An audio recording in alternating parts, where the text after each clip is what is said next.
سورہ الشعراء رکوع نمبر 2 تلاوت. وَإِذْ نَادَى رَبُّكَ مُوسَىٰ أَنِ ائْتِ الْقَوْمَ الظَّالِمِينَ قَوْمَ فِرْعَوْنَ أَلَا يَتَّقُونَ قَالَ رَبِّ إِنِّي أَخَافُ أَن يُكَذِّبُونِ وَيَضِيقُ صَدْرِي وَلَا يَنطَلِقُ لِسَانِي فَأَرْسِلْ إِلَىٰ هَارُونَ وَلَهُمْ عَلَيَّ ذَنبٌ فَأَخَافُ أَن يَقْتُلُونِ قَالَ كَلَّا فَاذْهَبَا بِآيَاتِنَا إِنَّا مَعَكُمْ مُسْتَمِعُونَ فَأْتِيَا فِرْعَوْنَ فَقُولَا إِنَّا رَسُولُ رَبِّ الْعَالَمِينَ أَنْ أَرْسِلْ مَعَنَا بَنِي إسرائيل قال ألم نربك فينا وليدا ولبثت فينا من عمرك سنين وفعلت فعلتك التي فعلت وأنت من الكافرين قال فعلتها إذا وأنا من الضالين ففررت منكم لما خفتكم فوهب لي ربي حكما وجعلني من المرسلين وتلك نعمة تمنها علي أن عبدت بني إسرائيل قال فرعون وما رب العالمين قال رب السماوات والأرض وما بينهما إن كنتم موقنين قال لمن حوله ألا تستمعون قال ربكم ورب آبائكم الأولين قال إن رسولكم الذي أرسل إليكم لمجنون قال رب المشرق والمغرب وما بينهما إن كنتم تعقلون قال لئن اتخذت إلها غيري لأجعلنك من المسجونين قال أولو جئتك بشيء مبين قال فأت به إن كنت من الصادقين فألقى عصاه فإذا هي ثعبان مبين ونزع يده فإذا هي بيضاء للناظرين.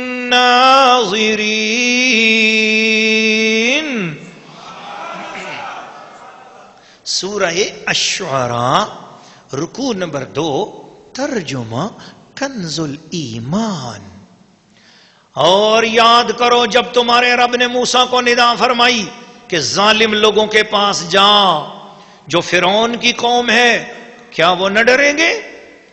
عرض کی اے میرے رب میں ڈرتا ہوں کہ وہ مجھے جھٹلائیں گے اور میرا سینہ تنگی کرتا ہے اور میری زبان نہیں چلتی، تو ہارون کو بھی رسول کر. اور ان کا مجھ پر ایک الزام ہے تو میں ڈرتا ہوں کہیں مجھے قتل کر دیں. فرمایا یوں نہیں، تم دونوں میری آیتیں لے کر جاؤ، ہم تمہارے ساتھ سنتے ہیں. تو فرعون کے پاس جاؤ، پھر اس سے کہو ہم دونوں اس کے رسول ہیں جو رب ہے سارے جہان کا، کہ تو ہمارے ساتھ بنی اسرائیل کو چھوڑ دے. بولا کیا ہم نے تمہیں اپنے یہاں بچپن میں نہ پالا اور تم نے ہمارے یہاں اپنی عمر کے کئی برس گزارے اور تم نے کیا اپنا وہ کام جو تم نے کیا اور تم ناشکر تھے؟ موسیٰ نے فرمایا میں نے وہ کام کیا جبکہ مجھے راہ کی خبر نہ تھی، تو میں تمہارے یہاں سے نکل گیا جبکہ تم سے ڈرا، تو میرے رب نے مجھے حکم عطا فرمایا اور مجھے پیغمبروں سے کیا. اور یہ کوئی نعمت ہے جس کا تو مجھ پر احسان جتاتا ہے کہ تو نے غلام بنا کر رکھے بنی اسرائیل؟ فرعون بولا اور سارے جہان کا رب کیا ہے؟ موسیٰ نے فرمایا رب آسمانوں اور زمین کا اور جو کچھ ان کے درمیان ہے اگر تمہیں یقین ہو. اپنے آس پاس والوں سے بولا کیا تم غور سے سنتے نہیں؟ موسیٰ نے فرمایا رب تمہارا اور تمہارے اگلے باپ داداؤں کا. بولا تمہارے یہ رسول جو تمہاری طرف بھیجے گئے ہیں ضرور عقل نہیں رکھتے. موسیٰ نے فرمایا رب پورب یعنی مشرق اور پچھم یعنی مغرب کا اور جو کچھ ان کے درمیان ہے اگر تمہیں عقل ہو. بولا اگر تم نے میرے سوا کسی اور کو خدا ٹھہرایا تو میں ضرور تمہیں قید کر دوں گا. فرمایا کیا اگرچہ میں تیرے پاس کوئی روشن چیز لاؤں؟ کہا تو لا اگر سچے ہو. تو موسیٰ نے اپنا عصا ڈال دیا، جبھی وہ صریح ازدہ ہو گیا اور اپنا ہاتھ نکالا تو جب ہی وہ دیکھنے والوں کی نگاہ میں جگمگانے لگا.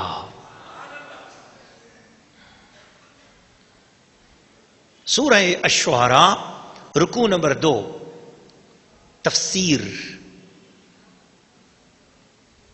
ناظرین و ناظرات و سامعین و سامعات، اللہ کے پاک کلام کو بڑی محبت اور پیار سے سننے والوں،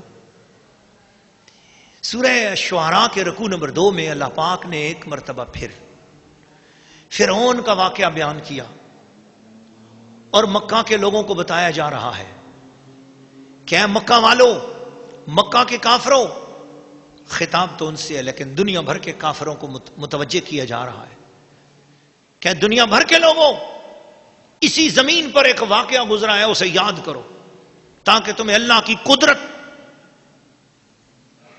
اور اس کے کلام کی حکمت اور اس کے نبی کی برکت اور اس کے دین کی عظمت سمجھنا نصیب ہو جائے. فرعون کو حکمت کے طریقوں سے سمجھایا گیا کہ فرعون، چند دنوں کا اقتدار تیرے پاس کیا آ گیا، چند مجبور اور بے کس لوگ، ملک کے لوگ تیرے ٹیکس دہندہ کیا بن گئے، تو مصر کی سلطنت کی کرسی پہ بیٹھ کر تو یہ سمجھتا ہے کہ تو خدا ہے، تو لوگوں سے اپنے سجدے کرواتا ہے، تیری کیا اوقات ہے، تو ایک بندہ ہے، تجھے اپنے رب کے حضور جھکنا چاہیے. اس نے کہا وما رب العالمین، سارے جہانوں کا رب میرے علاوہ بھی کوئی ہے؟ استغفر اللہ. فرعون کو اتنا گھمنڈ آ گیا تھا.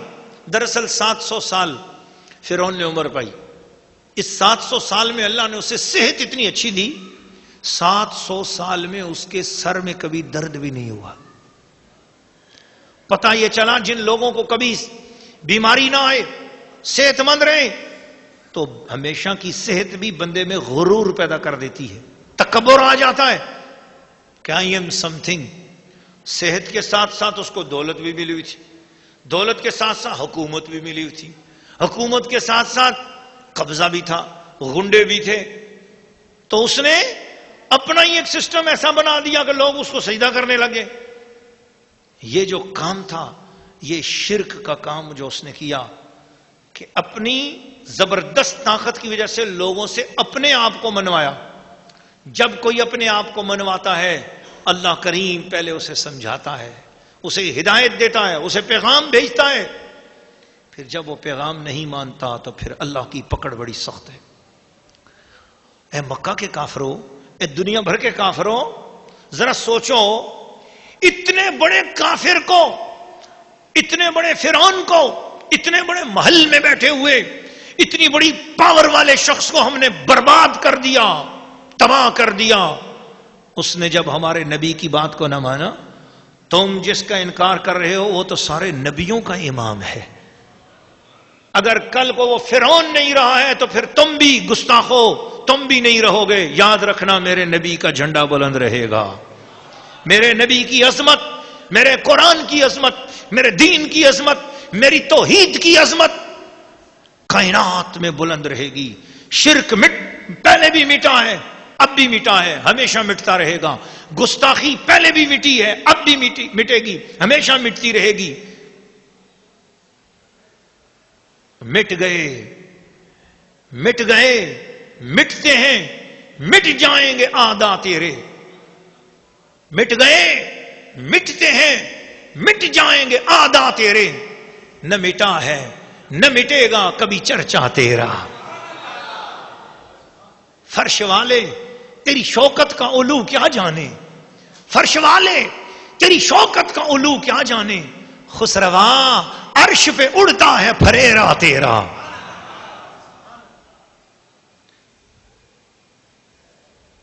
جب آپ نے یہ اللہ کے ایک ہونے کی بات کی، موسیٰ علیہ السلام سے اللہ کے ایک ہونے کی بات سن کر اپنے درباریوں سے کہنے لگا یہ جو تمہارے رسول ہیں ان کو عقل نہیں ہے، کیسی بات کر رہے ہیں. حضرت موسیٰ علیہ السلام نے فرمایا میرا رب وہ ہے جو مشرق و مغرب اور سب چیزوں کا رب ہے، آسمان اور زمین سب چیزوں کا رب ہے. فرعون کو غصہ ہے، اس نے کہا اگر آپ نے مجھے رب نہیں مانا تو میں آپ کو قید کر دوں گا. حضرت موسیٰ علیہ السلام نے فرمایا کیا میں اگر اپنے رب کی کوئی نشانی دکھاؤں تو پھر بھی تو مجھے قید کرے گا؟ اس نے کہا کیا نشانی ہے؟ حضرت موسیٰ علیہ السلام نے کہا یہ دیکھ میرے ہاتھ میں ڈنڈا ہے. کہاں ہے؟ فرمایا دیکھ اس کو میں زمین پہ ڈالتا ہوں. فرعون نے دیکھا اور حضرت موسیٰ علیہ السلام نے وہ ڈنڈا جیسے زمین پہ ڈالا وہ ایک دم چلنے والا سانپ بن گیا. اتنا بڑا سانپ بن گیا زرد رنگ کا, اور ایک دم سیدھا ہی فرعون کی طرف گیا. اور جیسے اس نے منہ کھولا فرعون فوراً اپنے تخت سے نیچے گرا اور دوڑتا ہوا اپنے محل کی طرف آگے اندر کی طرف بھاگا. بھاگتے ہوئے اس کی ہوا نکلی اور اس ہوا کی آواز بھی درباریوں کو آئی اور وزیر اپنی طرف سے اٹھ کے بھاگنے لگے. او موسیٰ تجھے واسطہ ہے تیرے خدا کا, اس کو اٹھا لے, اس سانپ سے ہمیں بچا لے. موسیٰ علیہ السلام نے کہا تھوڑی دیر پہلے تو بڑا خدا بن رہا تھا اور اب میرے خدا کا ایک تھوڑا سا سپاہی آیا تو تیرا حال یہ ہو رہا ہے جی. موسیٰ علیہ السلام نے کہا ذرا گھبرا نہیں, ذرا رک دیکھتے صحیح کیا ہوتا ہے. آپ آگے بڑھے اور آپ نے سانپ کے منہ میں جا کے ہاتھ ڈالا تو وہ ایک دم دوبارہ ڈنڈا بن گیا, دوبارہ بن گیا. وہ کہا سن دوسری نشانی دکھاؤں؟ آپ نے اپنا ہاتھ مبارک اپنی بغل کے اندر لے گئے. پھر جو ایسے باہر نکالا تو ایک دم سورج کی طرح چمکتی ہوئی لائٹ آپ کے ہاتھ میں سے نکلی ایسے. پھر کیا ہوا اگلے رکوع میں بیان ہے.